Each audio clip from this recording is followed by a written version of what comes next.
नमस्कार। स्वागत है आपका हमारे खास कार्यक्रम यह नारी शक्ति में। और आपके साथ एक बार फिर मैं स्मिता चौहान मौजूद हूं आज एक खास विषय को लेकर। जी हाँ, जैसा कि आप सभी जानते हैं कि हमारा ये कार्यक्रम पूरी तरह से महिलाओं पर केंद्रित रहता है। हम इस कार्यक्रम में महिलाओं से जुड़ी तमाम समस्याओं के बारे में बात करते हैं, तो वहीं उन महिलाओं की भी बात करते हैं जिन्होंने समाज में एक अलग मुकाम हासिल किया होता है। आज हम एक खास विषय पर बात करने वाले हैं जिसमें आज हम महिलाओं से जुड़ी समस्याओं पर बात करेंगे। जैसा आप सभी जानते हैं कि हमारे शरीर में 206 हड्डियां होती हैं, लेकिन हम इस तरफ ध्यान नहीं देते हैं। हमारी जो दिनचर्या होती है उसमें दिन ब दिन हम इतने व्यस्त हो जाते हैं कि हम हमारे शरीर पर ध्यान ही नहीं दे पाते हैं। और जब महिलाओं की बात आती है तो महिलाएं इस समस्या पर बिल्कुल ध्यान नहीं देती हैं और उम्र के साथ उन्हें कई तरह की समस्याओं से दो चार होना पड़ता है। कभी उन्हें गर्दन में दर्द होता है तो कभी उनकी पीठ में दर्द होता है, उनकी कमर में दर्द होता है, घुटनों की उनकी समस्याएं शुरू हो जाती हैं। लेकिन इन तमाम परेशानियों को भी वो नज़रअंदाज कर देती हैं और एक वक्त ऐसा आता है कि उन्हें थक हार कर फिर डॉक्टर की सलाह लेनी पड़ती है, डॉक्टर की मदद लेनी पड़ती है। तो आज हमारा यही विषय है कि महिलाओं में जो हड्डियां हैं, यानी कि महिलाओं की हड्डियों में बढ़ती उम्र के साथ कैल्शियम की कमी, कारण और उपाय आज हम जानेंगे और ये समझने की कोशिश करेंगे कि आखिर इन समस्याओं में पड़ने से पहले, यानी कि इन समस्याओं के सामने आने से पहले हम कैसे इनसे बच सकते हैं। तो चलिए बिना देरी करे आज हम आपको मिलवाते हैं हमारे आज के खास मेहमान से, डॉक्टर स्मित जखेरिया। सर, बहुत बहुत स्वागत है आपका। आप MS ऑर्थो, साथ ही असिस्टेंट प्रोफेसर JK हॉस्पिटल से हैं और आज हम आपसे बहुत सारे सवाल जानना चाहते हैं सर। और सबसे पहले मेरा सवाल यही है कि हम महिलाओं में लगातार देख रहे हैं कि हड्डियों की जो में जो कैल्शियम है उसकी कमी होती जा रही है। हड्डियों की जो समस्या है महिलाओं में वो लगातार बढ़ती जा रही है, इसका क्या कारण है? देखिए, महिलाओं में जो कमी हो रही है कैल्शियम की और बाकी सब खान पान के जो सूत्र रहते हैं, ये आजकल की जो दिनचर्या चेंज हो गई है, बदल गई है, लाइफस्टाइल बदल गई है, इस कारण से ये तकलीफ़ें हो रही हैं। पहले की महिलाएं जो घर के काम भी करती थीं, खाना पीना अपना नियमित रखती थीं और बाहर चलना फिरना भी करती थीं, आजकल उस तरह का वर्क कल्चर पूरा बदल चुका है। और जैसे देखा जाए तो सुबह सुबह महिलाएं अपने घर से निकलती हैं, घर के काम करके, बच्चों को तैयार करके उसके बाद ऑफिस जाती हैं। वहाँ दिन भर वो उनका लगातार बैठी रहती हैं और उसके बाद वापस घर आती हैं, शाम को फिर अपने काम में लग जाती हैं, अपने ऊपर ध्यान दे ही नहीं पाती हैं। इस कारण से ये सब तकलीफ़ें हैं जो इनमें महिलाओं में जल्दी आने लगी हैं, जो कि पहले ज़्यादा उम्र में आती थी, अब वो जल्दी आने लगी हैं। सर, हमने देखा है कि एक उम्र होती है, यानी कि कैल्शियम जो है वो तो शुरू से ही सबके लिए बहुत ज़रूरी हो जाता है। महिलाओं की बात करें, हम पुरुषों की बात करें या बच्चों की बात करें, इस चीज़ को हम कैसे समझें? क्योंकि जब बच्चे में कैल्शियम हमें कितना होना चाहिए, पुरुषों में कितनी इसकी मात्रा या अनुपात होना चाहिए और महिलाओं में कितना होना चाहिए, ये हम 40 या 50 से पहले की मैं इस पे आपसे बात करूँ, क्योंकि उसके बाद तो बहुत सारी समस्या महिलाओं में शुरू हो जाती हैं। जी, बिल्कुल सही कहना आपका। बेसिकली क्या होता है, जैसे ये बच्चा जो पैदा होता है, जब पैदा होता है तो शुरू के 6 महीने तो उसका माँ के दूध से उसको कैल्शियम की भरपूर मात्रा मिल जाती है। उसके बाद फिर जो ऊपर से अपन दूध पिलाते हैं, बाकी खाने पीने में हरी सब्जियाँ रहती हैं, पाइनएप्पल, मौसम्बी, संतरा और दूसरी जो खान पान की जो रेगुलर चीज़ें रहती हैं जी, उससे आपको कैल्शियम की जो ज़रूरत रहती है वो आपको मिलती रहती है, होती रहती है पूरी। लेकिन जो आजकल की लाइफस्टाइल है, आजकल के जो बच्चे हैं जो फास्ट फूड इस कल्चर में जा रहे हैं, वहाँ पर कैल्शियम की कमी रहती है। सिर्फ वहाँ स्वाद रहता है, न्यूट्रिएंट्स कुछ भी नहीं रहते हैं वहाँ। उस स्थिति में वहाँ पर बच्चों को भी ये कमी देखी जाती है कि कैल्शियम और हड्डियों का नरम हो जाना, जिसको हम ऑस्टियोमलेशिया बोलते हैं अपनी भाषा में, और उस कारण से बच्चों में फ्रैक्चर होना ये सब कॉमन हो गया है जी।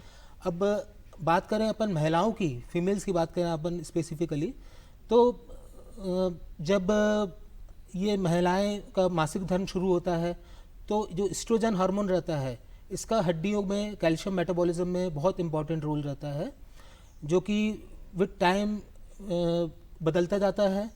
और जब इनका 40-50 की उम्र में आती हैं, इनका जब महीना मासिक धर्म जो रहता है जी। वो रुक जाता है, तब उनमें ये एस्ट्रोजन का जो इफेक्ट रहता है बोन में, कैल्शियम मेटाबॉलिज्म में, ये इफेक्ट पूरा तरीके से ख़त्म हो जाता है। उसके मासिक धर्म खत्म होने के 2-3 साल बाद ही ये महिलाएं काफ़ी तकलीफ़ के साथ और जो जिनका कैल्शियम का सेवन ठीक नहीं है, खाना पीना सही नहीं है, लाइफस्टाइल ओवरवेट हैं, चलना फिरना, व्यायाम, मॉर्निंग वॉक जो रहता है वो सब नहीं है उनकी लाइफस्टाइल में, वो इन सब तकलीफ़ों से ज़्यादा जूझती हैं। और जिनके खान पान में ये सब बहुत अच्छे से हो रहा है, कैल्शियम की भरपूर मात्रा है, वहाँ पर उनको ये परेशानियाँ नहीं होती हैं। सर हमने देखा है कि जब महिला प्रेगनेंसी में भी कैल्शियम की बहुत ज़्यादा महत्वता होती है या महत्वपूर्ण होता है। अगर कैल्शियम कम होता है या कहीं भी दिक्कत होती है तो उस दौरान भी प्रेगनेंसी में जब महिला डिलीवरी पीरियड में होती है तब भी बहुत सारी उसे दिक्कतों का सामना करना पड़ता है। क्या इतना ज़रूरी हो जाता है कैल्शियम? जी बिल्कुल सही बोल रही हैं आप। जब महिला जब प्रेगनेंसी के टाइम रहती है, गर्भावस्था रहती है जब, तो उनके उसमें एक तो जो बढ़ता हुआ बच्चा रहता है पेट में, उसको भी कैल्शियम की ज़रूरत रहती है, और ख़ुद को भी जो महिला की नॉर्मल रूटीन कैल्शियम की ज़रूरत तो रहती ही है जी। तो इसलिए इनकी कैल्शियम की कमी जो उस समय गर्भावस्था के टाइम में इनको कुछ महिलाओं को काफ़ी पीठ दर्द, घुटने दर्द और ये दर्द होता है, ये सब कैल्शियम की कमी के कारण ही होते हैं। तो ऐसे स्थिति में अपन को ऊपर से अलग से कैल्शियम देना पड़ता है, जो कि दवाइयों के रूप में देते हैं हम। और चूंकि गर्भावस्था रहती है तो उस समय इसलिए हम उनमें ज़्यादा दवाइयाँ तो दे नहीं सकते हैं। तो ऐसी अवस्था आने से पहले ही अपन को ये प्रिकॉशन लेना है कि पहले ही हम कैल्शियम का जो सेवन है वो बढ़ा दें। जी बिल्कुल। तो बहुत ज़रूरी ये है कि जब महिला प्रेग्नेंट होती है और जब प्रसव का टाइम आता है तो उसे कैल्शियम को इग्नोर नहीं करना चाहिए। डॉक्टर की सलाह के अनुसार उन्हें इस चीज़ को लेना चाहिए। चलिए आगे बढ़ते हैं और अगला सवाल ये है कि सर 40+ के बाद हमने सबसे ज़्यादा देखा है महिलाओं में इस समस्या को बढ़ते हुए। कहते हैं कि 40 के बाद जो है महिलाओं में हड्डियों का जो कैल्शियम है वो कम होना शुरू हो जाता है, जिसके कारण उन्हें बहुत सारी समस्याओं से दो चार होना पड़ता है। इसे समस्या से हम कैसे बच सकते हैं और इस समस्या के कारण क्या रहते हैं? बिल्कुल सही बोला आपने। जैसे कि मैंने पहले भी बताया कि 40-45 के बाद महिलाओं में ये परेशानी जो कि मासिक धर्म से जुड़ी हुई हैं, ये परेशानियाँ शुरू हो जाती हैं। और इनको रोकने का सही तरीका है कि ये तो अनअवॉइडेबल सिचुएशंस है कि जहाँ जिस चीज़ को उम्र तो बढ़ना ही है, मासिक धर्म का है रुकना वो तो होना ही है। जो अपने हाथ में रहता है यह है खान पान, व्यायाम, वज़न को कंट्रोल में रखना, ये सब चीज़ें अपने हाथ में रहती हैं। इनको आप अच्छे से कंट्रोल करके रखेंगे तो ये तकलीफ़ें आगे नहीं बढ़ेंगी। मेरा कहने का मतलब है कि 40 के बाद ही आपको सचेत नहीं होना है, आपको 20-25 वर्ष की उम्र से ही सचेत हो जाना है। और आगे चल के ये चीज़ बढ़े ना तो 25 वर्ष की उम्र से ही आपको व्यायाम, चलना फिरना, नियमित भोजन, कैल्शियम वाली चीज़ें वो सब खाना चालू कर देना है। उसके बाद में जब आप चलते हैं तो रेगुलर सप्लीमेंटेशन लेना, साथ में और दूसरी बीमारियां भी रहती हैं उस कारण से भी तकलीफ होती हैं। तो उन सब तकलीफ़ों से बचने के लिए सब डॉक्टर से रेगुलर चेकअप कराना ये करते रहना चाहिए। सर जब 40 के बाद हमने देखा है मोस्टली जो अधिकतर है महिलाओं में उनमें गर्दन का प्रॉब्लम बहुत होता है, उन्हें बैकबोन का प्रॉब्लम बहुत होता है, कमर की जो है वो बहुत दर्द होती है, या हमने देखा है कि उन्हें घुटने में, एड़ी में इस तरह की परेशानियां होती हैं कि उन्हें चलने में दिक्कत हो रही है। तो इन सब चीज़ों का कारण भी कैल्शियम होता है? जी बहुत हद तक के कैल्शियम का भी इसमें योगदान है कि कैल्शियम की कमी का योगदान है। जैसे कि जो भी दर्द के बारे में बात कर रहे हैं अपन की, गर्दन दर्द हो गया, पीठ दर्द हो गया, कमर दर्द हो गया, फिर नीचे एड़ियों में दर्द हो गया, घुटनों में दर्द हो गया, ये सब पूरे हड्डियों वाले स्ट्रक्चर हैं। हड्डियाँ जहाँ पर हड्डियाँ जो कि कैल्शियम से बनी रहती हैं जी। तो कैल्शियम और साथ साथ इसमें प्रोटीन जो कोई कोलेजन रहता है हड्डियों में, प्रोटीन का भी इसमें रोल रहता है। तो जो कैल्शियम की कमी होती है ये कुछ दिनों में नहीं होती है, ये कुछ महीनों सालों की रहती है। तो इसको सुधारने में भी हमको महीनों सालों का टाइम लगता है, जो कि कुछ दिनों में नहीं हो पाता। और जैसे जैसे यहाँ कैल्शियम कम होने लगता है रीढ़ की हड्डियों में, तो वह उनकी जो चिपकना शुरू हो जाता है, जिसको हम कोलैप्स बोलते हैं, उस कारण से वहाँ जो नसें निकलती हैं, नसों में दबाव आना शुरू हो सकता है। कई हमारे पास महिलाएं आती हैं जिनको कंधों में दर्द, हाथों में झुंझुनी आती है, कुछ लोगों को पैरों में दर्द, पैरों में झुंझुनी, सुन्नपना रहता है, ये सब लॉन्ग टर्म वाली चीज़ें रहती हैं, कैल्शियम की कमी के कारण ही होती हैं। सर क्योंकि डॉक्टर आप हमेशा ऑर्थो में आपने किया है और हमने देखा है कि कमर का तो आपने हमें बताया, लेकिन हमने ये भी देखा है कि महिलाओं के घुटनों में भी प्रॉब्लम होती है और वो समस्या भी उन्हें बहुत ज़्यादा होती है। हम एक आम भाषा में अगर मैं कहूँ तो कई बार ये कहा जाता है कि महिलाओं के घुटने में जो लिक्विड होता है या घुटने की जो हड्डी है वो घिसना शुरू हो गई है, ये समस्या भी होती है। इस समस्या को भी मैं जानूँगी क्योंकि ये कहीं ना कहीं आर्थराइटिस का सिंबल भी हो जाता है, लेकिन इन दोनों चीज़ों में कितना डिफरेंस होता है? एक नॉर्मल तरीके से घुटने में पेन होना या फिर आर्थराइटिस का प्रॉब्लम होना महिलाओं में किस स्टेज में आता है? जी देखिए, पहले तो अंतर ही आप मैं समझना चाहूंगी इसमें। जी, ऑस्टियोआर्थराइटिस जो एक बीमारी रहती है, ये उम्र के साथ होती है। इसके अलावा दूसरे जिसको हम जैसे गठियावात है, वो तो उम्र के से रिलेशन नहीं रहता उसका। ऑस्टियोआर्थराइटिस का उम्र से रिलेशन रहता है पूरा। अगेन यहाँ पर जो एज रिलेशन रहता है इसका, उम्र से जुड़ा हुई रहती है। ये 40, 45, 50 के उम्र के ऊपर जब जाते हैं, महिलाएं और पुरुष दोनों में ही हो सकती है। महिलाओं में ज़्यादा कॉमन है ये। और जहाँ महिलाओं में वज़न ज़्यादा रहता है, वेट ज़्यादा रहता है और जिनमें उनकी एक्टिविटी एक्सरसाइज वगैरह नहीं होती है, उनमें ये परेशानी ज़्यादा बढ़ जाती है। जो रेगुलर व्यायाम करते रहती हैं, एक्सरसाइज करते रहते हैं उन और कैल्शियम का सेवन करते हैं, जिससे हड्डियाँ स्ट्रॉन्ग रहती हैं और साथ में हमारे जो जॉइंट के अंदर कार्टिलेज रहता है उसकी स्थिति अच्छी रहती है, उनमें ये परेशानी नहीं होती है। यानी कि कई बार हम इस चीज़ को इग्नोर करते हैं जो हमें नहीं करना चाहिए। जी बिल्कुल। अपन जो सेडेंटरी लाइफस्टाइल हो गई है अपनी, एक कमरे में बैठे रहना, कहीं कोई घूमने फिरने नहीं जाना, घर से बाहर निकलना, आधा किलोमीटर के जाने के लिए भी स्कूटर उठा लेना, ये चीज़ हमको पूरी तरह से बदलनी पड़ेगी, तभी आगे चल के हम इस बीमारी के ऊपर जीत पा सकते हैं। सर हमने देखा है कि आर्थराइटिस जब होता है तो कई बार ये कहते हैं कि इंजेक्शंस लगा के भी, क्योंकि जो लिक्विड ख़त्म हो जाता है उसके लिए इंजेक्शन या फिर रिप्लेसमेंट की बात आ जाती है। उस कंडीशन में किस एज की महिलाओं के लिए कितना सुरक्षित होता है इसको करवाना? जी देखिए, इसमें ये भी बहुत ज़रूरी होता है एज फैक्टर। जो इंजेक्शन लगते हैं जिसको हम हाइलुरोनिक एसिड बोलते हैं, ये आर्टिफिशियल जो अपना जॉइंट के अंदर फ्लूइड रहता है, साइनोवियल फ्लूइड बोलते हैं, उसका रिप्लेसमेंट जैसा रहता है, बायो इंजीनियर प्रोडक्ट है। तो जो अर्ली स्टेज वाले रहते हैं, जो स्टेज 1 स्टेज 2 वाले आर्थराइटिस के पेशेंट रहते हैं, वहाँ पर हम ये इंजेक्शन दे देते हैं जो कि 6 महीने साल भर तक के उनमें असर रहता है और उनको ऊपर से दर्द निवारक दवाइयाँ जिनके अलग साइड इफ़ेक्ट रहते हैं वो सब लेने की ज़रूरत नहीं पड़ती है। लेकिन जो लेट स्टेज वाले रहते हैं, जहाँ पर जो स्टेज 3 स्टेज 4 जो फाइनल स्टेज वाले रहते हैं, एडवांस आर्थराइटिस वाले स्टेज रहते हैं जी, वहाँ हमको रिप्लेसमेंट करने की ज़रूरत पड़ती है, जिसमें कि हम दोनों जोड़ के दोनों जो सरफेस हैं नी जॉइंट में, घुटने के जोड़ में, फीमर और टीबिया दोनों के सरफेस को हम रिप्लेस कर देते हैं। तो वो तो लेट स्टेज वाली चीज़ हो जाती है, लेकिन उसके बाद भी आपको उसके साथ में रेगुलर व्यायाम वही आपकी मदद करते हैं। हमने देखा है कि कई बार एड़ी में भी महिलाओं को बहुत तकलीफ होना चालू हो जाती है, उन्हें एड़ी में बहुत दर्द होता है। जैसे कि रीढ़ की हड्डी हमारा पूरा वज़न लेती है, वैसे ही पैरों पे भी वो पूरा वज़न हमारा आता है, तो कई बार वहाँ भी उन्हें बहुत तकलीफ होती है और उन्हें लगता है कि ये आम दर्द है, ये आम समस्या है, शायद दिन भर हम खड़े रहते हैं या काम करते हैं उसके कारण हमारे शरीर में दर्द होता है। जी बिल्कुल। ये जैसे कि आप जानते हैं कि पूरी जो रीढ़ की हड्डी रहती है पीछे, उसमें पूरा वजन आता है शरीर का आगे का। ये रीढ़ की हड्डी बस एक ही हड्डी है पूरे अपने इतने बड़े शरीर में जो पूरा वजन लिए रहती है। और सबसे नीचे एड़ी रहती है, जो हील रहती है, उसमें कैल्केनियम बोन रहती है, वहाँ कैल्शियम की कमी होना शुरू होती है, तो हड्डियाँ जो कैल्केनियम है वो नरम होना शुरू हो जाती है। नरम होना शुरू होती है तो उसमें आपको दर्द शुरू हो जाता है। इसके अलावा और कुछ भी कारण हो सकते हैं साथ में, जैसे किसी को डायबिटीज़ भी हो या किसी का यूरिक एसिड बढ़ा हो, खान पान में जो ठीक से नहीं रहता है, उनमें ये तकलीफ उनमें भी हो सकती है।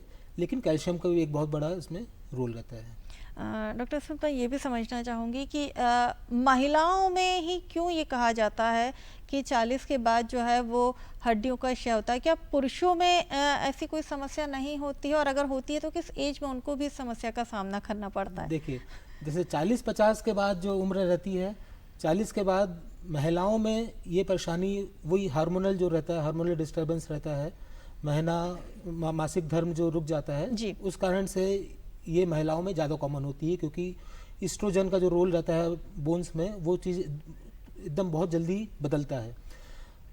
पुरुषों में ये चीज़ बहुत धीरे धीरे होती है, उनमें मासिक धर्म की ऐसी कोई समस्या नहीं रहती है, तो उनमें ये परेशानी बहुत धीरे धीरे डेवलप होती है। महिलाओं में जैसे ही मासिक धर्म रुक जाता है, उसके बाद उनका कैल्शियम मेटाबॉलिज्म खराब हो जाता है, और खाना पीने में जो कैल्शियम नहीं जा रहा, तो उसके कारण उनको एक और चीज़ होगी साथ में, और दोनों चीज़ वहाँ पर जुड़ के ये तकलीफ दुगनी हो जाती है। तो इस स्थिति में हमें देरी नहीं करना चाहिए, डॉक्टर के पास जाने से पहले या तो खुद आप अपने भोजन में वो तमाम चीज़ें इंक्लूड कर लें, उन्हें शामिल कर लें, या फिर जब आप इस समस्या में आते हैं या इस एज में आते हैं तो आपको रूटीन चेकअप की ज़रूरत होनी चाहिए। रूटीन चेकअप हम तभी जाएंगे जब हमको लगता है कि हम अपनी तरफ से खाना पीने में लापरवाही कर रहे हैं, कसरत व्यायाम में लापरवाही कर रहे हैं। रूटीन चेकअप जरूर कराना चाहिए। तो हर इंसान की हेरिडिटरी भी आता है कि कुछ फैमिलीज़ में कुछ बीमारियां रहती हैं, तो वहाँ पर उस हिसाब से कराना चाहिए। बाकी यह है कि आप व्यायाम और खान पान, जैसे कि खाने पीने में मौसम्बी, संतरा, पाइनएप्पल और हरी सब्जियां, ये सब रखेंगे। रागी होता है, अनाज होते हैं, ये सब में कैल्शियम की भरपूर मात्रा रहती है। ये सब आप लेते रहेंगे तो आपको डॉक्टर के पास जाने की बिल्कुल ज़रूरत नहीं है।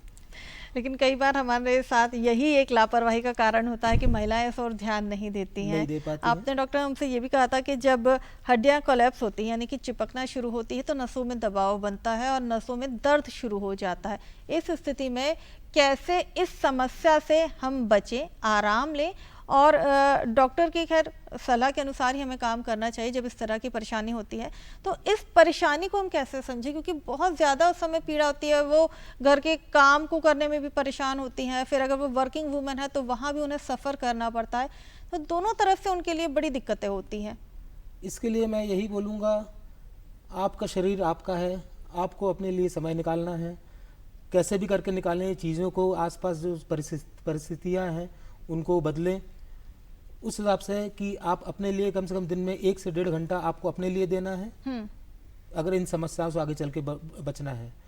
जो गर्दन में, पीठ में दर्द होता है, नसें रहती हैं, जो नसें निकलती हैं हड्डियों के बीच से ही निकलती हैं, उन्हीं में ये उम्र के साथ कमजोरी के कारण नसों में दबाव आ जाता है, और ये दर्द और झुंझुनी और पैरों में दर्द, कंधों में दर्द, हाथों में दर्द, झुंझुनी आना, ये सब चालू हो जाता है। सर हमने देखा है कि ऐसी स्थिति में अपन को फिर कई बार होता है जब एडवांस हो जाती हैं, तो हो सकता है अपन को दवाइयाँ लंबे टाइम तक देना पड़े, रेस्ट भी लेना पड़ता है। साथ में फिजियोथेरेपी का रोल रहता है, जिसमें एक्सरसाइज कराई जाती हैं आपसे, ताकि ये सब दर्द को रोका जा सके।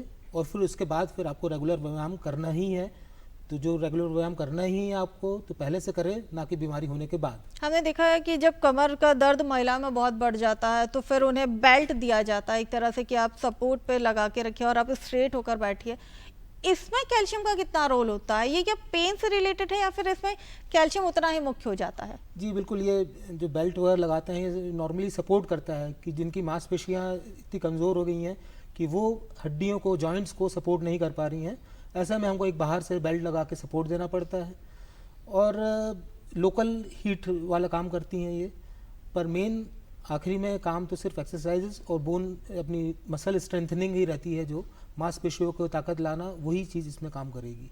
हमने ये भी देखा है कि जब कैल्शियम की कमी होती है तो और भी सारी परेशानियां होती हैं और भी दिक्कतें होती हैं। सबसे मेजर आप डॉक्टर क्या चीज़ देखते हैं महिलाओं में कि जो सबसे ज़्यादा इस समय बढ़ चुकी हैं? क्योंकि आर्थराइटिस तो हमने चर्चा कर ली, बाकी चीज़ें भी हमने देख ली, बीमारियों को बहुत सामान्य समझती हैं, लेकिन इसके अलावा मेजर कंडीशंस जब आती है और साथ में कोमोबिलिटी, यानी कि महिलाओं को कुछ और भी बीमारियां हैं, तब इन चीज़ों को हम कैसे बैलेंस करें? उस कोमोबिलिटी के दौरान अगर हमें समस्या होती है तो कैल्शियम कितना ज़रूरी है, क्योंकि 206 हड्डियाँ कम नहीं होती हैं और इन सब का ध्यान रखना महिलाओं के लिए या पुरुषों के लिए, किसी के लिए भी बहुत ज़रूरी हो जाता है और बहुत ज़रूरी है हमारे लिए। देखें, इसमें जो शुरू में महिलाएं आती हैं, जो यंग महिलाएं रहती हैं, उनमें अलग तरह की परेशानी होती हैं, और जो ओल्ड एज वाली ज़्यादा उम्र की महिलाएं रहती हैं, उनमें अलग परेशानी होती है। यंग वुमेन में क्या होता है, हाथ पैर दर्द होना, पिंडलियाँ अकड़ जाना, हाथ पैर में झुंझुनी आना, इस तरह की तकलीफ ज़्यादा होती हैं। जबकि जो ज़्यादा उम्र की महिलाएं आती हैं उनमें जोड़ों की प्रॉब्लम आने लगती है, क्योंकि वो जो जो अकड़ जाते हैं, मांसपेशियों का अकड़ जाना, मांसपेशियों का ताकत कमजोरी लगना, उसमें ध्यान नहीं देती हैं, वो सीधे हमारे पास जोड़ों का दर्द लेके आती हैं। जैसे कि घुटने दर्द हो गया, एड़ी दर्द बताया आपने, और पीठ और रीढ़ की हड्डियों में दर्द, उनमें ये तकलीफ होती है।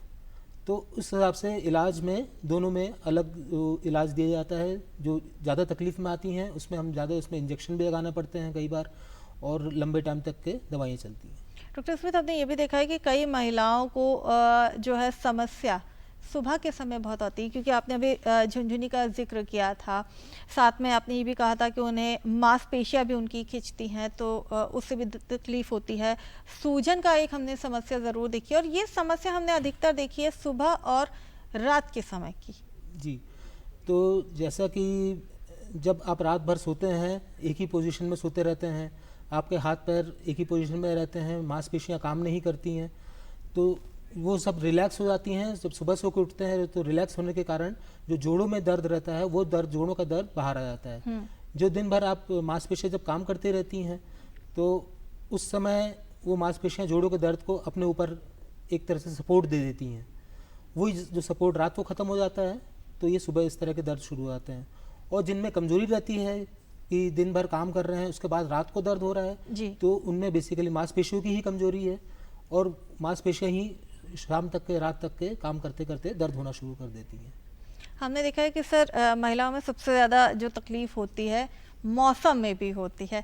बारिश और सर्दी में हमने देखा है कि उन्हें इस समस्या से बहुत ज़्यादा दो चार होना पड़ता है, जबकि गर्मियों में ये समस्या उनकी थोड़ी कम हो जाती है। समस्या रहती है लेकिन कम हो जाती है। तो वेदर से कितना इफेक्ट पड़ता है इस चीज़ में? वेदर से बहुत इफेक्ट पड़ता है। इसके बारे में साइंटिफिक स्टडीज़ भी हो चुकी हैं कि जो बारिश का मौसम होता है, उसमें जो ऊपर बादलों में एक आइनोस्फीयर वाला वो रहता है, पोर्शन रहता है, वहाँ उसमें उस कारण से जोड़ों की तकलीफ और आर्थराइटिस की तकलीफ बारिश के मौसम में, बादल वाले मौसम में ज़्यादा बढ़ जाती है।